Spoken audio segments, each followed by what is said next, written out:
Bismillahirrahmanirrahim. Alhamdulillahirabbil alamin. Allahumma shalli ala sayyidina Muhammad wa ala ali sayyidina Muhammad. Syukur alhamdulillah kita masih bisa berjumpa di channel Pintu Berkah.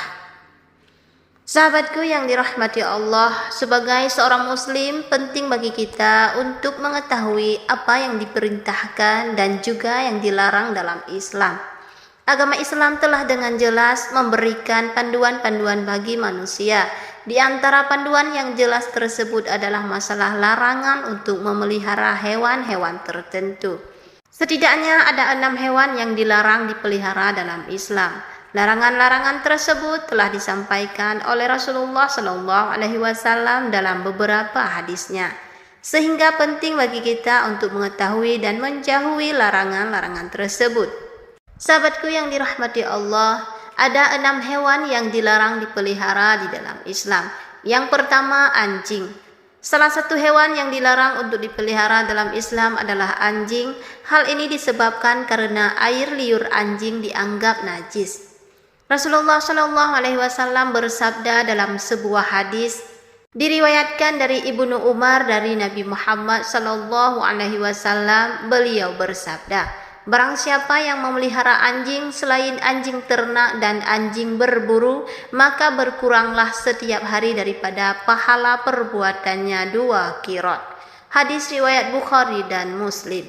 Riwayat yang lain diriwayatkan dari Abu Hurairah, ia berkata, Rasulullah SAW bersabda, barang siapa yang memelihara anjing kecuali anjing untuk menjaga ternak, berburu dan bercocok tanam, maka pahalanya akan berkurang setiap 1 hari sebanyak 1 qirot.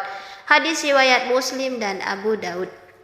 Rasulullah SAW dalam satu hadis lain juga pernah mengatakan, malaikat Jibril datang kepadaku, kemudian ia berkata kepadaku sebagai berikut, tadi malam saya datang kepadamu, tidak ada satupun yang menghalang-halangiku untuk masuk kecuali karena di pintu rumahmu ada patung dan di dalamnya ada gorden yang bergambar, dan di dalam rumah itu ada pula anjing.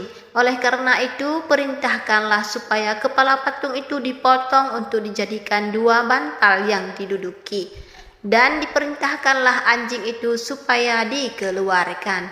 Hadis riwayat Abu Dawud, An-Nasa'i, Tirmizi dan Ibnu Hibban. Yang selanjutnya, ular. Ular juga termasuk hewan yang dilarang dalam Islam untuk dipelihara. Rasulullah SAW memerintahkan umatnya untuk membunuh ular jika bertemu dengannya, bukan untuk dipelihara. Hal ini didasarkan pada salah satu hadis yang menyatakan bahwa Rasulullah SAW memerintahkan untuk membunuh 2 binatang hitam ketika salat, yaitu ular dan kalajengking. Hadis riwayat Tirmizi. Perintah untuk membunuh ini dimaksudkan ketika ular tersebut dalam keadaan mengancam. Jika tidak, maka tidak dianjurkan untuk dibunuh, apalagi diburu. Sebab pada dasarnya ular juga merupakan hewan yang berada dalam rantai makanan, sehingga memusnahkan ular akan merusak keseimbangan alam. Yang selanjutnya, elang. Elang adalah hewan yang dilarang dalam agama Islam. Selain merupakan hewan yang harus dilestarikan, elang juga termasuk burung pemangsa dalam siklus rantai makanan, sehingga membunuh atau memburunya akan menyebabkan ketidakkeseimbangan ekosistem. Selain itu, burung-burung termasuk elang adalah juga umat dan hamba Allah, sehingga kita dilarang untuk memelihara, membunuh atau memburunya. Hal ini sejalan dengan firman Allah yang tertera dalam surat Al-An'am ayat 38. Dan tiadalah binatang-binatang yang ada di bumi dan burung-burung yang terbang dengan kedua sayapnya, melainkan umat juga seperti kamu. Quran surat Al-An'am ayat 38. Yang selanjutnya, tikus. Tikus termasuk hewan yang najis dan kotor. Oleh karena itu Islam melarang kita untuk memeliharanya. Selain itu, tikus juga merupakan salah satu hewan pembawa penyakit. tikus hidup dalam lingkungan yang kotor dan memakan makanan yang kotor. Sedangkan dalam Islam, hal yang kotor sangat dibenci oleh Allah Subhanahu wa taala dan Rasulullah sallallahu alaihi wasallam. Kebersihan dan kesucian merupakan bagian dari iman dalam agama Islam.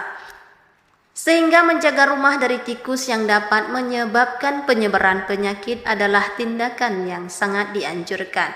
Hal ini sejalan dengan sabda Rasulullah SAW dalam hadis yang berbunyi, kebersihan adalah sebagian dari iman.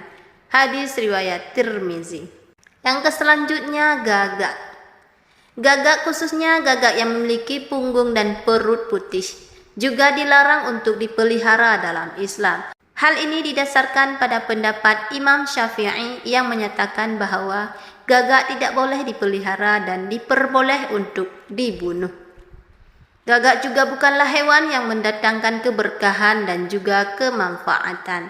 Hal ini didasarkan pada suatu hadis di mana malaikat Jibril datang kepada Nabi Shallallahu Alaihi Wasallam lalu berkata, Allah memerintahkanmu untuk membunuh burung gagak yang hitam, karena ia telah membelalakkan kedua matanya ketika anaknya mati. Kemudian Allah Subhanahu wa taala berfirman, bagaimana burung gagak itu memohon kepadaku sedangkan ia telah mematikan anaknya. Hadis riwayat Muslim. Dalam hadis lainnya, Rasulullah Shallallahu alaihi wasallam juga pernah bersabda, 5 jenis hewan yang seluruhnya fasik boleh dibunuh di tanah suci, yakni burung gagak, burung elang, ular, tikus, dan binatang buas. Hadis riwayat Muslim. Yang selanjutnya cicak. Cicak meskipun sering berkeliaran di rumah juga dilarang untuk dipelihara. Nabi Muhammad SAW memerintahkan umatnya untuk membunuh cicak. Sebab cicak termasuk hewan pengganggu, najis, dan juga kotor. Bahkan dalam beberapa riwayat membunuh cicak akan mendapatkan pahala. Hal ini didasarkan pada hadis yang bersumber dari Abu Hurairah. Nabi Muhammad SAW pernah bersabda, siapa saja yang membunuh cicak dengan sekali pukulan, maka ia mendapat pahala sekian. Siapa saja yang membunuhnya dengan kedua kali pukulan, maka ia mendapat pahala sekian kurang dari yang pertama. Hadis riwayat Muslim. Demikianlah wahai sahabatku, itulah beberapa di antara hewan yang dilarang dipelihara dalam Islam. Meskipun dilarang dipelihara, namun tidak semua hewan tersebut harus dibunuh atau dimusnahkan. Ada beberapa hewan yang perlu kita jaga kelestariannya. Selain itu, untuk menjaga keseimbangan ekosistem, menjaga kelestarian hewan juga merupakan bentuk sifat dan cinta kasih sayang terhadap sesama makhluk Allah. Semoga kita senantiasa diberikan perlindungan dari hewan-hewan yang mendatangkan bahaya dan terhindar dari keburukan yang diakibatkannya. Demikian wahai sahabatku, itulah yang dapat saya sampaikan. Semoga video ini bermanfaat bagi kita semua.